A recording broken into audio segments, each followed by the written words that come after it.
welcome to Calvary Connection, podcast number 4, about chapter number 3 in this book, Becoming a Hybrid Church, that we are reading together. And or if you're not reading, thank you for joining the podcast and just learning along with us as we learn a lot about really what this concept of being a hybrid church looks like and how we can be the best church God's calling us to be. So welcome, everyone. And what do you think, Pastor Jeremiah, of this chapter? Yeah, social media in a hybrid church. It's definitely a topic that, gets a lot of airtime, but not necessarily everyone has a lot of intimate knowledge about. Yeah. I think one of the important questions for us to ask right off the bat is, what's our history with social media? Yeah. Like, where do we come from? Yeah, how do you use it? Yeah, so for me, currently, social media is not something I make a lot of use out of. I have a Facebook page, and that's about it. And I use that Facebook page to post pictures of Bjorn, to keep updated with my family, and then I'm part of the Bemidji growing Facebook group for gardening stuff. Okay, sure. Other than that, I try to avoid anything else that I can about social media. So it's not a huge part of my life these days. Yeah,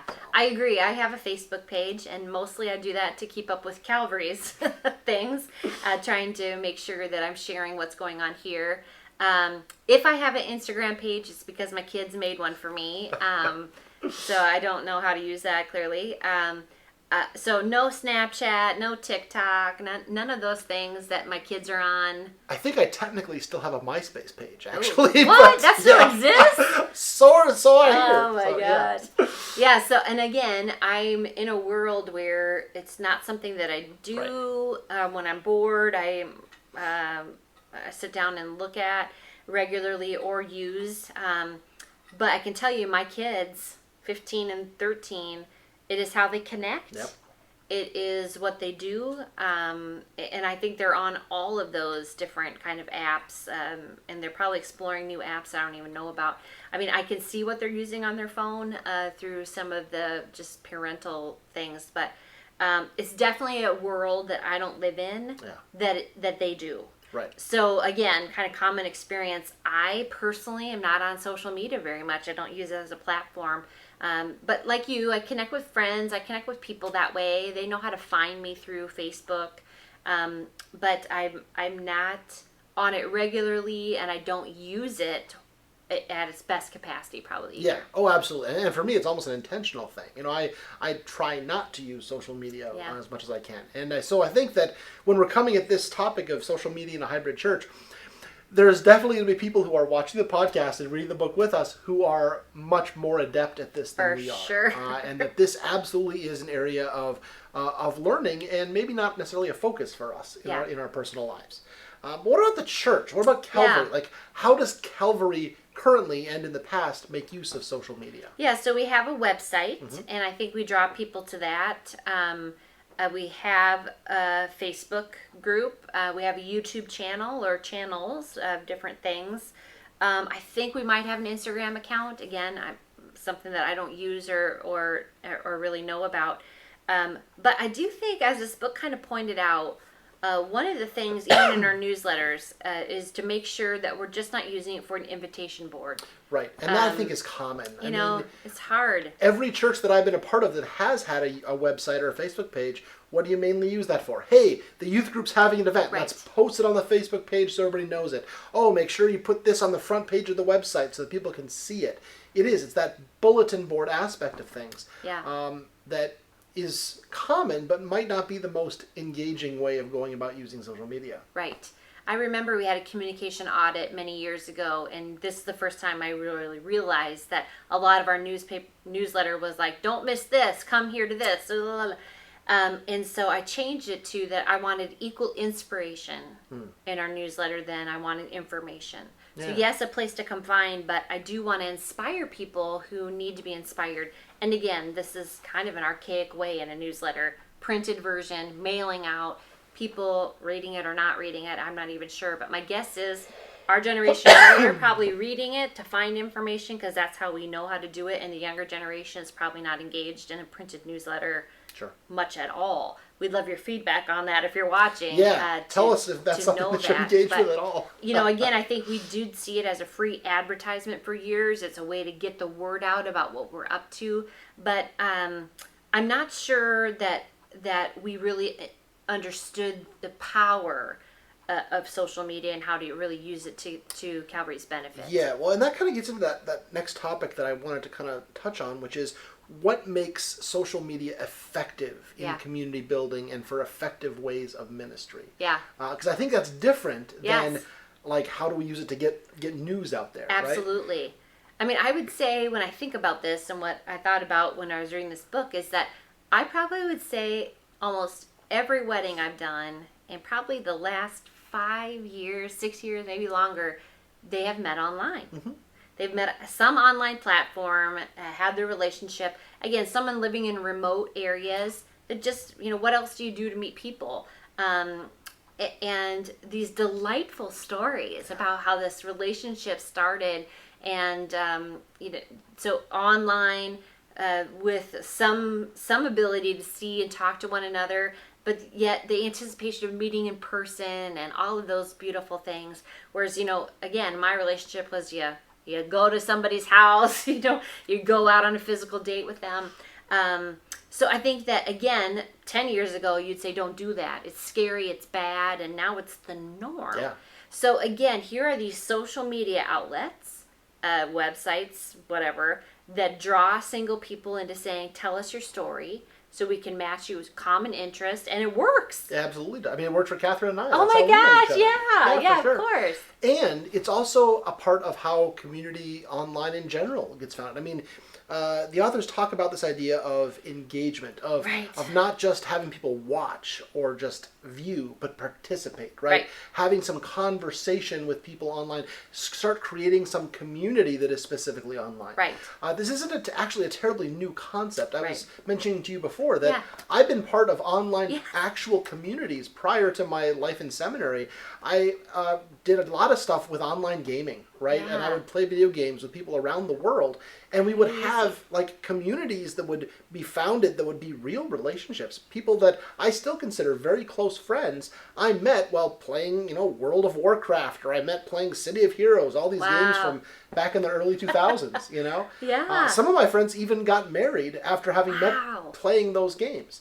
It was a group of people who came together in a community, not necessarily a physical space, but a community around a common interest, a common drive that kind of gave them the tinder to start the flame of community and relationship that is found within that. That's crazy. And yet, so it's been around for a long time. Absolutely.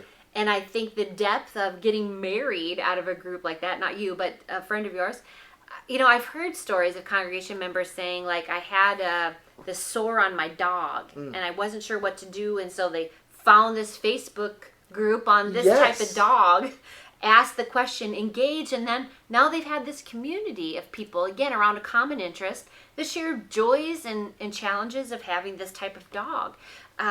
So I know that probably in your gardening, same thing. I was actually going to mention that. Like I had mentioned that I'm part of a Facebook group of people that do gardening in Bemidji. I've found recipes that I love to use from that group. People will set out vegetables or fruits that they've grown at, like, say, we're going to be having a box of stuff at this intersection. Come and you can take as many as you want. It's a community of people who develop friendships and relationships with each other in conversation only online. I mean, it's just as real as any other community. So here we have a challenge as a church. Because we do know what our thing in common is. Right. We do know it's people Christ. Who love God, right? And we want to be a part of that mission together as Calvary. I mean, it's not that we have to create that. We know that's true. I think most people go to church, though, for the relationships, and they're in real time. Yeah. And now this hybrid church is forcing us to say, even in real time, how do we engage? Right. Not just watch as a passive piece, because I think if you just watch people play video games, which is still fun, not gonna lie, there are communities around that too, but it's a different piece, right? It's not as much of experiencing something in the same time together, right? And we've had some conversations about this as a staff, like with regard to online worship, figuring out if there are ways that we can engage people directly who are being a part of the online worship experience. Right. And like we had in last week's conversation, not watching worship, but going to worship online, right? And so I think that one of the things we've talked about is maybe we have someone who is dedicated Yes. during worship to be, part of a chat room. Engaging with the live stream that's happening, like asking people, what are your prayer requests? What are the things that you want to offer up for worship? So that it's not just watching, it's participatory. It's building that sense of engaged community over time. Yeah. And again, you think about, that was a beautiful special music they might type in the chat. Yeah. Things that we don't do when we're together. We don't, maybe we turn to someone and say, wow, but we don't have that kind of response. And yet, virtually, how important that response is to really praise God for what was shared in the choir anthem or whatever it is. So I think those are really great ways to say, we're not just going to produce something for you to consume, but it is to say, who's worshiping with us today? Well, good morning, just like we do here. Yeah. How was your day? Thanks for, you're in Florida watching today? Wonderful. What's the weather down there? Right. Blah, blah, blah. Those kind of things that we would do in the narthex and every place else. So I do think that would be something fun to play with and to see. And I think for some people to start with, it's certainly going to feel strange, because we're not used to that, right? When we watch worship, engage in worship online, it's not a two-way street. Yeah. It really tends to be more of a consuming mindset. Yeah. But I think there's a lot to be gained in actually engaging. And so seeing where that can take us. Yeah. Can we build some authentic community that is specifically online with regard to Calvary and what we're doing? I think there's, like you said, a lot of room to explore there. Yeah. It just takes a person who knows what they're doing and has a passion for that, and has the time, because that is a huge engagement piece, is the amount of time that you put into it. Right. And I think this is where we would love to have an AV engagement minister doing this kind of work. We're finding that needs to be a full-time person, so we're still working at that. And again, your offerings continue to support the staff that come. So if that's something that you want to grow in, I encourage you to continue just give to the general offering, so we know that you're behind some of these things. But I think you're right. I think, and then not having that engagement minister just go in that rabbit hole of social media all day, but finding ways for us to learn how to engage and actually do part of the ministry too, that is not just natural to us. Right. And I think, just to explore some of the ways the methods that opens up for us. I hadn't even talked to you about this before, but I'm thinking, like, just out loud, we have things like the Theology Book Club group, right? That has met over Zoom. Why couldn't we set up like a message board where they can, meet, and maybe not even in real time, post comments on things, and then someone else can respond to that? You can be community in so many ways online. The possibilities are just everywhere. Yeah. I think the question to you all who are watching this podcast is, what kind of things would you like to see that would engage you? Obviously, worship is something we're going to do because that's a central part of who we are. But what else? Is it Theology Book Club? Is it a friend group? Is it a fellowship group? Some of the things we still can't do with COVID-19 that we thought we'd do in the strategic plan, have meals with 8 or whatever we were talking about with that. I can't remember what it's called. A small group meal thing. Yeah. Some things like that. Give us some feedback. You can go to podcast@calvarybemidji.org and just share, here's some things I would be interested in and engaging in, because it is focused on God, everything we do here, and yet what is that other interest piece that would tie you in to an engagement that also would help us learn how to do that in worship. I think that probably might mix. So please let us know what some of those things are that would engage you. And bring those to the conversation Wednesday night too. So next Wednesday night we'll be talking about this chapter. Come and share what your thoughts are about social media and how maybe that can be a benefit or something we want to look at more closely with regard to our ministry here. That's, of course, 7:15 on Wednesday nights. You can sign up on the Calvary website. Love to have as many people as want to be a part of that conversation join us for that. I think this is a really engaging chapter. It's something that's got my attention. Definitely after reading it, to think we have lots of room to grow here. We have done some of the other things that the book have suggested or dabbled with this, but this is one I think we haven't done a lot of intentional work with. There's room to be done for things to be done with. Yes. So my interest is perked, and I'm interested in hearing what you have to say, as well as what we can explore trying to do. And just know that through this book, we've been inspired to try some new things. And I hope that feels refreshing to you, and will definitely engage you wherever you are. Yeah, for sure. Well, again, we are grateful for you guys to all join us in these conversations. Next week, we're going to be talking about, what is it, spiritual direction, I think, in a hybrid church. Man, that's going to be interesting to see where they go with that, too. So we'll have to find that out next week. Well, have a great week. God loves you. And so do we.